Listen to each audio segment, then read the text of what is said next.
Ang aton gobyerno probinsyal sa pagpanguna ni Governor Rodora Dudod Cadiao nagpaabot liwan kang bulig sa aton mga kasiman mga Antikenyos sa idalam kang kabalaka para kay Lolo kag Lola program kag aid to individuals in crisis situation o kunang AX. Ja sang kalihok kang aton gobernadora para magpaabot kang bulig sa mga nagakinahanglan naton nga mga kasimanwa.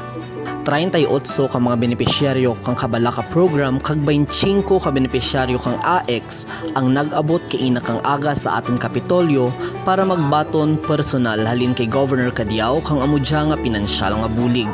Ginpabot siya ginanda ang andapag pasalamat sa aton gobernadora kag sa aton gobyerno probinsyal.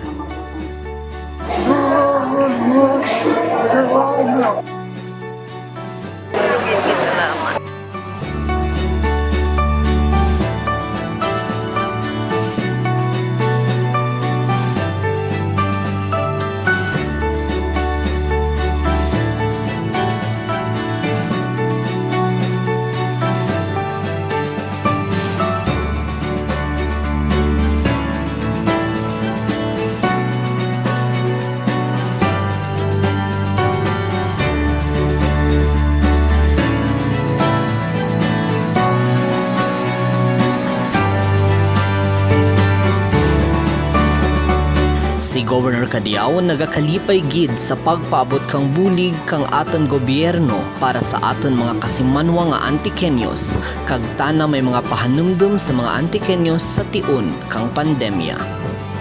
Ang pinapangayon ko lang kaninyo, mga tulak lolo kag mga AX, always wear mask, exercise gamay, agad naman gwapo kamo, kagwapa, para si Gobernador kami mong nanding. Kaya na gusto mo nasma, kaya mo gusto gatinig ka mo sa balay, lipuhan yung balay nyo, hindi ka mo magpungkulang ka magpulog sa inyong mga kwarto. So galing ka dyan adlaw, kapasalamat ka po sa Ginoo. Nga nagdali rin ang ating mga lolo kag lola.